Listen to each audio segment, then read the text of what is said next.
करता हूँ कि आगे से इस टाइप की कोई गलती नहीं होगी।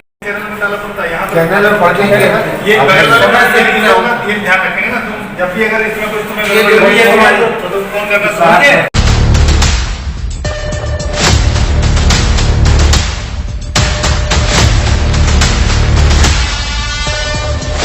प्रॉमिस करता हूँ कि आगे से इस टाइप की कोई गलती नहीं होगी।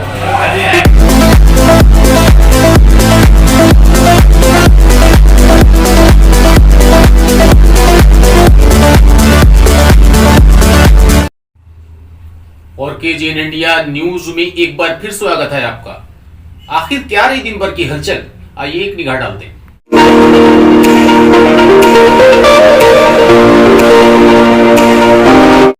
और उस समय हड़कंप मच गया जिस समय मेडिकल कॉलेज में प्राचार्य के अलावा सीएमएस ने पूरे स्टाफ ने छापा मारा। अपने ही मेडिकल कॉलेज में एक फर्जीवाड़े डॉक्टर को पकड़ा, एक काउंसलर को पकड़ा डॉक्टरी करते हुए, और यहां तक भारी कीमत में मरीजों को दवाओं के साथ साथ काउंसलर क्या क्या करता था हम आपको विस्तार से दिखाएंगे। रंगे हाथों पकड़ा मेडिकल कॉलेज के प्राचार्य के अलावा सीएमएस ने और पुलिस कस्टडी में दिया। एक काउंसलर बड़े बड़े मर्ज को देखता था, पर्चे बनाता था, इलाज करता था, और इसके अलावा दवाएं भी रख ली अपने पास। बाहर की दवाएं लाकर रख ली, आयुर्वेदिक भारी कीमत पर देता था। नार्को की दवाएं भी रख ली, और इसके साथ साथ आपको बता दें उस समय खुला बखुला जिस समय ये पता चला कि सीएमएस के पास शिकायत आ रही थी, लेकिन उन्होंने शिकायत के जरिए अभितेश को बुलाया, लेकिन अभितेश नहीं आया। उसी बात दिमाग ठनका, और ठनकने के बाद प्राचार्य के अलावा सीएमएस आनन फानन पहुंच गए। और पहुंचने के बाद जिस समय छापेमारी करी उस समय क्या क्या निकला, होश उड़ जाएंगे। इसके अलावा एक युवती को भी झांसा दिया कि आपको सरकारी नौकरी लगवा देंगे। एक काउंसलर की फितरत, एक काउंसलर का दिमाग कहां से कहां तक पहुंचा। हालांकि रंगे हाथों पकड़ा गया, लेकिन हम आपको विस्तार से बताएंगे। दवाएं भी पकड़ी गई हैं। अभितेश अवस्थी स्वर्गीय भाग्य प्रकाश, पता 171 New Civil Lines State Bank के पीछे, थाना सदर हरदोई का रहने वाला।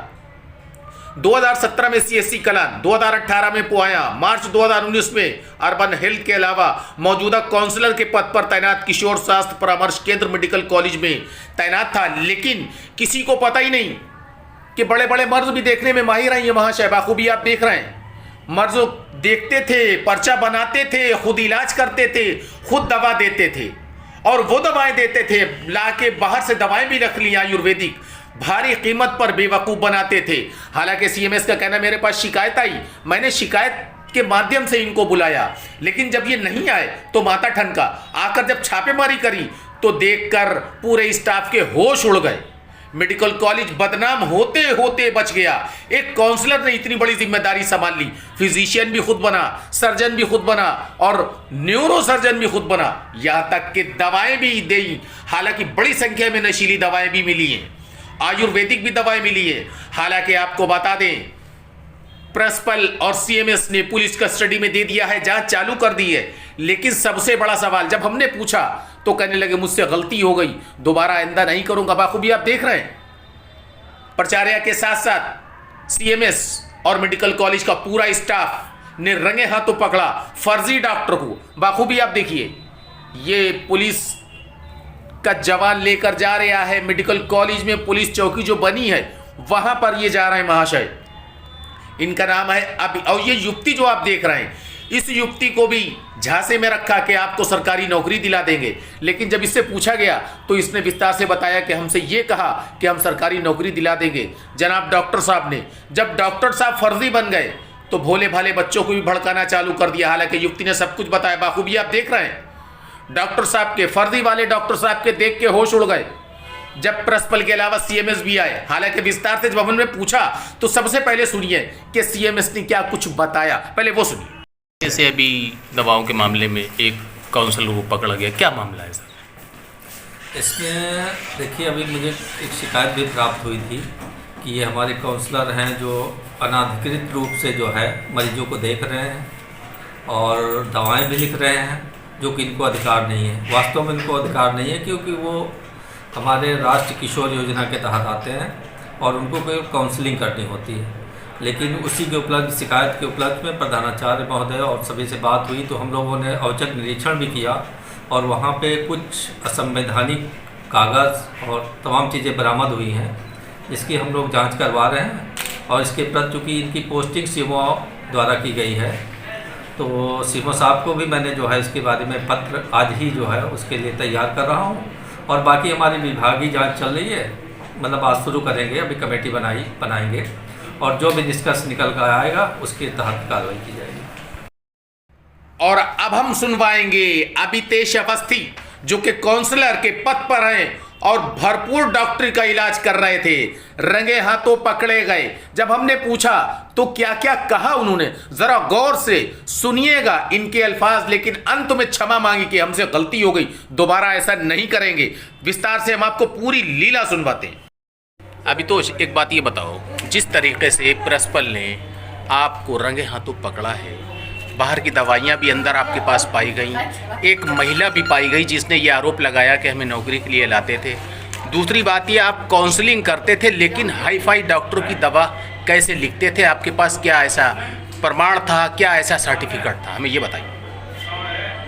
नहीं देखिए, कोई ऐसा ना मेरे पास सर्टिफिकेट है और ना ये जो दवाइयाँ आप बता रहे हैं कि हमारे रूम से जब्त की गई हैं, ये किसी को हमने देने के लिए नहीं रखी हैं। ये हम अपना कोई भी गवर्नमेंट जॉब करता हुआ या कोई भी एम्प्लॉई है अगर, तो वो अपने साइट में अगर हम आयुर्वेदिक दवाइयाँ किसी को दे रहे हैं, वो तो कोई भी दे सकता है, कोई नॉर्मल आदमी। इसके लिए ना डिग्री की ज़रूरत है, ना किसी आपको जो मेडिकल वाला बनता है लाइसेंस, उसकी कोई ज़रूरत नहीं है। लेकिन आप अथोराइज काउंसलिंग के हैं जी, ठीक है ना, कि आप दवाइयाँ लिखने के, आपके पास इतने ढेर सारे पर्चे पकड़े गए और सारे मर्जों की दवा लिखते थे, दवा भी पकड़ी गई जैसा कि देखा गया। इसमें आप क्या कहोगे, ये बताओ। ये दवाइयाँ जो आप बार बार रिपीट कर रहे हैं कि दवाइयाँ पकड़ी गई, दवाइयाँ पकड़ी गई, क्या दवाइयाँ पकड़ी गई? आप एक बार ज़रा नज़र डाल दीजिए। जो दवाइयाँ, आप ज़रा एक बार नज़र डाल दीजिए, वो आप बोलते जा रहे हैं कि हाँ जो दवाइयाँ पकड़ी गई, एक बार आप उसको देख लीजिए दवाइयाँ कौन सी हैं। वो आप उठा के किसी को दे सकते हैं कि हाँ ये उस पर लिखा हुआ है पाइल्स का, आप ये पाइल्स का आप यूज़ कर सकते हैं। जब मेडिकल कॉलेज में ये नहीं, हम ये कह रहे हैं कि आप ये करिए ही जाके, आप ये यूज़ कर सकते हैं। लेकिन मेडिकल कॉलेज में जो दवा का भंडार है, जहाँ दवा मिलती है वहाँ दवा मिलती है। ये आपके चैम्बर में दवा कैसे इतनी प्राप्त हुई, कितनी दिखाई गई, पेटी भर दवा कैसे, क्यों रखी गई? ये मैं ले आया था यहाँ पे, मैं ले आया था, मुझे देनी है ये दवाइयाँ। आप एक बात जो आरोप लगाया, अभी आदमी ने 500 की जगह 1200 रुपये 1100 रुपये की दवा आप लिखते थे, जैसा कि उन्होंने आरोप लगाया, तो फिर ये कैसे चलता था? नहीं, इस तरह की अगर कोई दवाइयाँ कहाँ से मैं लिख सकता हूँ, ये आप बताइए। वो आदमी ने अभी कहा कि हजार रुपए की दवा, पर्चे इतने बरामद हुए। दूसरी बात ये झूठ थोड़ी पर्चे थे, प्रिंसिपल साहब मौके पे पहुंचे, ये झूठ थोड़ी है। अगर ऐसा है तो ये तो आप स्वीकार कर लिए कि हमारी नादानी है। दूसरी बात ये नहीं तो आप हमें ये जवाब दीजिए कि इतनी बड़ा गैर जिम्मेदाराना काम आप कैसे कर रहे हैं? नहीं देखिए, इसमें गैर जिम्मेदाराना काम मैंने कुछ नहीं किया। मैं आ जाता हूँ हॉस्पिटल 8 बजे, बाकी पूरी मानसिक ओपीडी में कोई भी डॉक्टर या कोई भी वार्ड बॉय 10:30 या 11 बजे से पहले कोई नज़र नहीं आता। पेशेंट वहाँ पे पहुँच जाते हैं पर्चा बनवा के 9 बजे। कहते हैं कि इतना इंतज़ार हम किसका करें, आप ये दवाई जो हमारी लिखी है इसको पर्ची पे लिखती है, हम यही ले लें। आपके पास कोई डिग्री है? नहीं, डिग्री कोई नहीं है। आपके पास कोई डिग्री है? नहीं, डिग्री कोई नहीं है। आपके पास कोई डिग्री है? नहीं, डिग्री कोई नहीं है। आप कोई डिग्री नहीं, मतलब आपका कहने का ये मतलब है, रिलेटेड कोई डिग्री नहीं। तो आपका कहने का ये मतलब है जब डॉक्टर नहीं टाइम पे आते थे और मरीज कहता था तो वही दवा को रिपीट कर देते थे। जब मरीज देखिए कह रहा है कि मुझे फ़ायदा है, मैंने कहा भी कि ये जो आपने दिखाया है, अगर शशांक सर को दिखाया है तो आप उन्हीं से ये लिखवाइए जाके। तो कुछ रीज़न बता के मरीज़ कहता मुझे जानना है सर, ऐसा है, हाथ जोड़ के कुछ आपका ये लिख दीजिए, यही दवाई लिख दीजिए, आप बदलिए। वैसे आपकी वर्किंग क्या है जी? वर्किंग क्या है? काउंसलिंग की है ना?